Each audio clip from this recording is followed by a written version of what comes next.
वर्गलाने पर बेस है, इक्वालिटी को नहीं मानता है, इनइक्वालिटी को मानता है, वो हायरार्किकल इन नेचर है। और वही प्रॉब्लम तब आती है जब हम उस ब्राह्मणवाद के खुद भी शिकार होने लग जाते हैं। पूछ के देखिए, क्या आप किसी वाल्मीकि कम्युनिटी के साथ शोषण करते हैं? क्या भेदभाव करते हैं? नहीं करते। लेकिन ये चीजें ऊपर से आने लगी कि भाई हम लोग शोषण करते हैं वाल्मीकि कम्युनिटी का, उनका रिप्रेजेंटेशन नहीं हो पाता है, तो आप उनको सब कैटेगराइज कर दिए। हमें ना तो अपनी यूनिटी छोड़नी है, ना अपनी फ्रेटर्निटी छोड़नी है, और ना ही हमें डिसइंटीग्रेट होना है, क्योंकि यही हमारी ताकत है जो ब्राह्मणवाद को चैलेंज करती है, और ब्राह्मणवाद इसी से डरता है। तो मैं डॉक्टर अंजू, बहुजन स्वाभिमान संघ सोसाइटी जो है, मैं उसका धन्यवाद करना चाहती हूँ कि उन्होंने मुझे आमंत्रित किया। और एक जो बहुत ही ज्वलित मुद्दा है, बढ़ता ब्राह्मणवाद, नॉट जस्ट ब्राह्मणवाद बट बढ़ता ब्राह्मणवाद। तो देखिए, मैं तो पॉलिटिकल साइंस पढ़ाती हूँ, और कई बात तो सोसाइटी में जितना हमने पढ़ा, जितना ऐसा नहीं है कि हम लोगों को भी चीजें इजीली मिल गई हैं। इफ आई एम वर्किंग, तो मेरे वर्किंग होने में भी मेरा संघर्ष शामिल है, और चीजें मुझे भी ऐसे नहीं मिली, तो मैं भी ब्राह्मणवाद की शिकार रही हूँ। और यहाँ पे हर एक जो व्यक्ति बैठा है वो कहीं ना कहीं वो ब्राह्मणवाद का शिकार रहा ही है। अब मुद्दा यह है कि ब्राह्मणवाद से लड़ने के लिए हमें अलग अलग तरीके से लड़ाई करनी है या एक ही तरीके से लड़ाई करनी होगी, क्योंकि ब्राह्मणवाद अगर आप देखेंगे, हमारा जो वर्ण सिस्टम है, ब्राह्मण, क्षत्रिय, वैश्य, ये तीनों तो एक हो गए हमारे अगेंस्ट। अब ये क्या किया ब्राह्मणवाद ने, अपनी चौधराहट देने के लिए हमको ही पार्ट किया। जैसे अभी आप देखिए, गवर्नमेंट चाहे कांग्रेस रही हो, चाहे वो बीजेपी रही हो, कोई भी खुले दिल से रिजर्वेशन को सपोर्ट नहीं करता है ना? आप देखिए, ठीक है। लेकिन प्रेजेंट गवर्नमेंट ने तो बिल्कुल ही अति कर दी, जुडिशरी का सहारा लिया, और जुडिशरी ने अभी, इंडियन जुडिशरी ने अभी जो जजमेंट पास की सब कैटेगराइजेशन पे, वो हमारे रिजर्वेशन पर एक, जिसे कहते हैं ना कि उन्होंने एक हमारे ऊपर एक बंदूक चला दी और हम सबको मारने की कोशिश की है। तो ये जो टॉपिक है, prevalence of Brahmanical society, Brahmanical system and society in danger for unity, fraternity and integration. तो रिजर्वेशन एक ऐसा मुद्दा है, मैंने इस जो टॉपिक को लिया है वो, जिसे बाबा साहब अम्बेडकर एक वर्ड देते हैं, सोशल डेमोक्रेसी। वो कहते हैं कि political democracy is not enough, it can not sustain for longer time if it is not backed by the social democracy. तो रिजर्वेशन एक ऐसा मुद्दा है जो सीधा सीधा सोशल डेमोक्रेसी से जुड़ा हुआ है, क्योंकि on the name of reservation हम सब एक हो जाते हैं, और होना भी चाहिए। जब वो लोग ब्राह्मणवाद के नाम पर एक हो सकते हैं, तो क्या हम रिजर्वेशन को सपोर्ट करने के लिए एक नहीं हो सकते हैं? लेकिन अब ब्राह्मणवाद का आप जीता जागता नमूना देखिए कि इंडियन जुडिशरी ने एक बेंच बनाई, और उस बेंच में जिस जज ने, बी आर गवई जो है, वो शेड्यूल कास्ट कम्युनिटी से आते हैं, और उन्होंने सबसे लंबी जजमेंट लिखी, और बाकी जजेस को छोड़ के वो एक मात्र ऐसे जज हैं, वो एक दलित जज हैं, और उन्होंने अपनी रिपोर्ट में खुद लिखा है कि there can be or may be there is possibility of creamy layer in scheduled caste, which is a shameful act. आपको उस पद पे रहते हुए आपको सोसाइटी को पे बैक करना चाहिए था, बाकी जजेस ने क्यों नहीं लिखा? So it's a conspiracy of ब्राह्मणवाद। उन्होंने कहा कि भाई अगर कोई ब्राह्मणवाद से ब्राह्मणवाद का व्यक्ति अगर बिलीव करता है और वो बंदा इस चीज को कहता है, तो जो जितने भी जो प्रो रिजर्वेशनिस्ट हैं, बेसिकली जो बहुजन हैं, वो उतना नहीं अटैक करेगा कि भाई ये ब्राह्मणवाद की देन। अब उनके भाई नहीं, देखिए आपकी सोसाइटी का बंदा है, वो मान रहा है कि भाई क्रीमी लेयर जो है होना चाहिए, जबकि क्रीमी लेयर हमें चाहिए ही नहीं।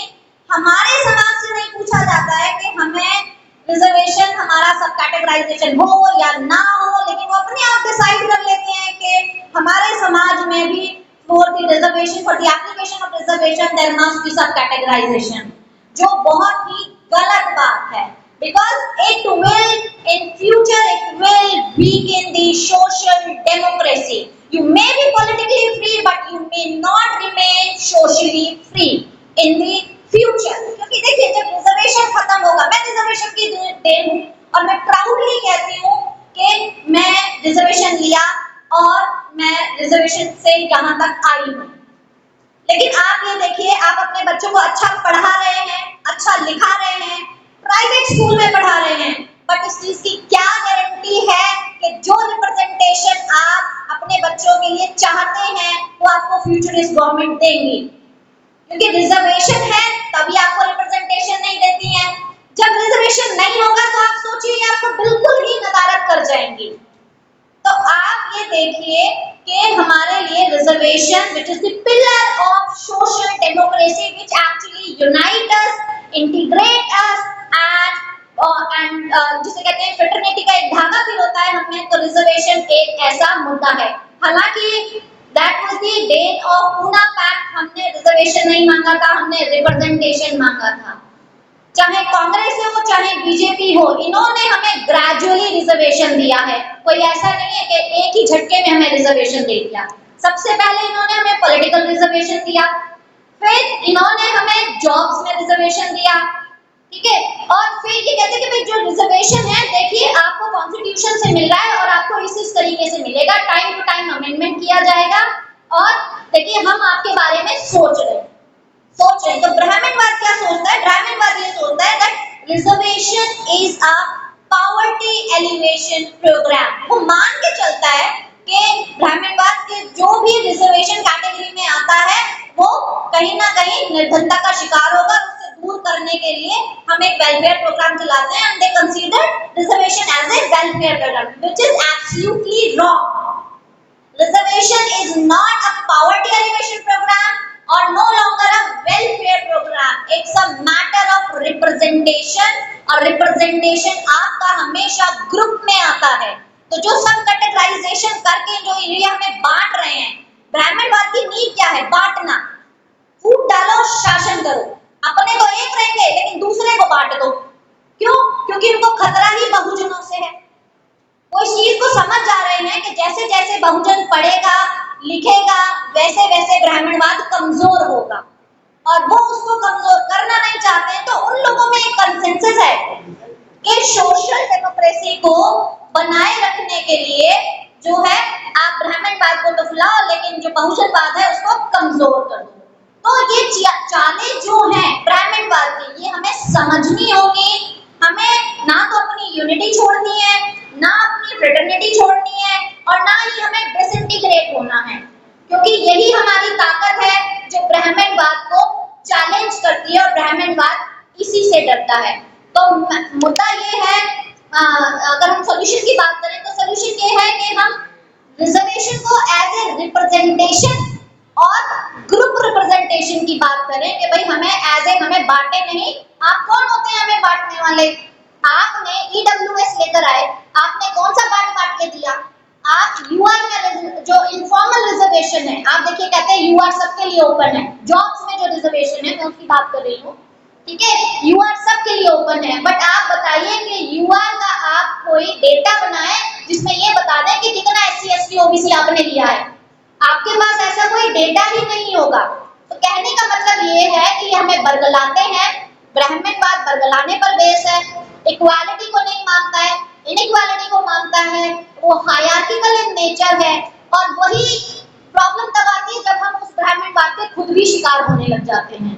तो हमें शिकार नहीं होना है। ये कहते हैं कि भाई इन्होंने पिटीशन डलवा दी है हमारे ही समाज की कम्युनिटी वर्ग से, सोशल ग्रुप से, वाल्मीकि कम्युनिटी से, कि भाई देखो ये जो नॉन वाल्मीकि हैं विद इन एससी कम्युनिटी ये हमारा शोषण करते हैं। तो आप अपने से पूछ के देखिए, क्या आप किसी वाल्मीकि कम्युनिटी के साथ शोषण करते हैं? क्या भेदभाव करते हैं? नहीं करते। लेकिन ये चीजें ऊपर से आने लगी कि भाई हम लोग शोषण करते हैं वाल्मीकि कम्युनिटी का, उनका रिप्रेजेंटेशन नहीं हो पाता है, तो आप उनको सब कैटेगराइज कर दो। तो अगर हम सब कैटेगराइज करेंगे तो ये जो है हमारी एकता, हमारी फ्रेटर्निटी, हमारी इंटीग्रिटी को चोट पहुंचाएगा, which is not good for social democracy of India. With this, I end my views. Thank you so much.